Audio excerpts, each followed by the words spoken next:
all players. 17 TBMs currently airborne from Iran. Anything could happen in the next 2 minutes. So there's a real mix of people that come to work on Top Guns. I've made about 40 hours or so of military programming now. So I've got a good sort of barometer for what it's like working with the military. And the most basic rule that we try to instill across the team is that we're guests in their house. Wherever we go, we try to be, trustworthy, respectful, honest. And that builds relationships, and opens some of those access doors, the trickier access doors. The biggest thing that we take away from it is what an actual privilege it is to be invited inside these incredible worlds, to see some of the stuff that we're allowed to see, especially things that like Reaper, for example, which we filmed in series 2 of Top Guns, which has never been filmed in before by documentary crews. To be invited in there, to witness those operations happening, in RAF Waddington, flying those remotely piloted systems over places like Iraq, such as we saw hunting for ISIS, is remarkable. And the challenge for us as filmmakers is really just wanting to do that justice. 050 degrees. That is a Russian fighter jet, a very capable aircraft, and I can do absolutely nothing about this if he decides to pull the trigger. I have a regal, Delta Echo Земля. You are approaching the state border of the Russian Federation. If you don't leave, you will be destroyed. The first episode starts with us pushing out over the Black Sea. Although we're in sort of international airspace, you hear the Russian voice come on the radio and effectively tell us that we're approaching the state border of the Russian Federation, and turn around now or you will be destroyed. So that's quite nerve-wracking, exciting to hear a thick-set Russian accent come over the radio and tell you, turn around or you will be destroyed, and then to hear that there's been a fighter jet scrambled to intercept you. So it definitely gets the heartbeat going. So I have a 6-year-old daughter who is convinced that I'm a Red Arrow, because she thinks that everybody in the Air Force flies planes and most of them are Red Arrows. So I'm hoping she's going to watch it. We're going to watch it together. Her Teddy makes an appearance, Mr. Snuffles, who snuck away on deployment with me. So I know she's excited to watch it, to see if she can spot him.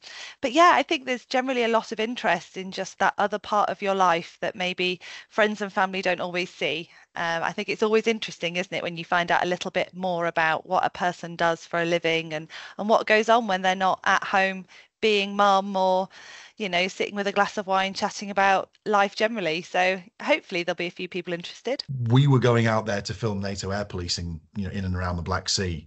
That was why we went. We could not predict the way the world was going to work, because, we arrived in Romania and within days few, all of those plans were upboarded, and suddenly the attention was massively on Iran and Israel, and the jets that were in Romania suddenly had to be rerouted to Akrotiri. And it was Jenny who was largely involved in helping to make that happen. And it felt like, World War III was looming at that time. And Jenny was massively involved in that. And as you say, to be with her, film on the military side was incredible access. And yet it was her first deployment as a mum. And that changed the dynamic for her. That changed the game, it changed the mindset. So it was really important that we tried to capture that. And it's quite tricky, because we don't want to be voyeuristic. We don't want to try to impose ourselves on that relationship. That is a very, very special relationship she has with her daughter. And you can see in the film, it was quite emotional for her to be away, and at that time. And no one quite knew what was going to happen. Was she going to get home? Was she going to be redeployed to Akrotiri? Who knows? So all those thoughts are spinning around her head when the camera's rolling, and it's just a simple phone call home. And her daughter's just been named Star of the Week at primary school for the first time ever. And as Jenny says, she wasn't there. So that was quite gut-wrenching for her. Aside from flying the jets, there aren't that many similarities with the movies. There's no half-naked beach sports, and significantly less high-fiving, I'd say. And there's a lot of standing in briefing rooms in front of whiteboards and meetings, and unfortunately a fair amount of paperwork that comes with that as well. So you'll get a little glimpse, I think, of the less glamorous side of the job. But they certainly filmed a lot of stuff in cockpit with us flying, so that'll be the exciting stuff. That's what people want to see. This is the first time going anywhere like the Black Sea. Good morning, Ascot 9958, flight 3, climbing to the block, flight level 280, flight level 300. We know 100% there's going to be Russian surface-to-air missile systems that will be looking at us, Russian fighter jets. We don't know what's going to happen.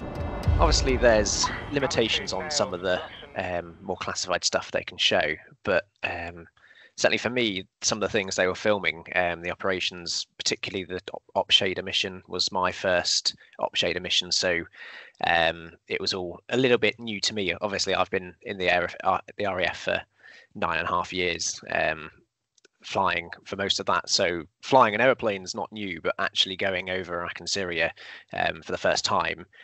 So it was almost like I was thinking about that more than the TV crew. They were just there in the background. They did quite a good job of keeping out of the way and not getting in my face when I was trying to concentrate on other things. What this program does so well is highlight the huge amount of support that is required in order to facilitate a deployment on that scale. You know, you get to see the background, the support, the amount of hours and work that other people put in order to be able to support those operations. So I'm really hoping that for a vast majority of the public, that is quite eye-opening, but also hopefully quite inspiring, knowing that, you know, you might not want to be a pilot, but you can still, you know, there's a career in the Air Force that could absolutely call to you and suit you down to the ground. So hopefully it'll give people a bit of an insight into the other opportunities that might be available to them. I suppose it will be interesting to see what the general public think of it, or what their take is from watching it from the outside. It's such an alien job anyway. Hopefully it provides a little bit of insight into what it's actually like to be a Typhoon pilot and a weapons instructor. What was it actually like to see in person how incredibly fast-paced these jobs are, and to kind of get an insight into the humans that actually make these things happen? It is quite a remarkable world to go inside. It's not like the films at all. It doesn't quite happen at that pace. Even some of the crunchy missions that we filmed as part of series 2 aren't kind of like the phone goes off and they scramble. It doesn't quite work like that. There's a good plan in place, you know, and contingency plans, layers and layers of contingency plans at all times, so that by the time, you know, that green light's given, everybody's well drilled, everybody knows what their job is, everyone knows what's at stake, and it happens quite smoothly and quite calmly. But I think that's largely due to the professionalism that we've seen with these people. They are incredible. They always seem to remain calm, even when we as filmmakers are sort of looking at each other, you know, behind the camera, thinking, oh my gosh, this is incredible. The people that we're filming are always just, you know, on that level. And I think that's, you know, as I say, it's a testament to their filming, it's a testament to their character, that they can sort of approach these remarkable events with such, you know, a steady, calm attitude. And I think we can all be reassured, you know, when we watch these scenes, how amazing some of these people are, all of these people are. Oh shit, you can see them. Bloody hell. The scale of the Iranian attack is becoming clear. Oh my god, there are TBMs everywhere. On arriving into the area, the first thing I can see is tactical ballistic missiles, one-way attack drones, cruise missiles. This is mental. They are bright flashes and streaks that go high up into the sky, and they go several hundreds of thousands of feet. This is World War III, mate.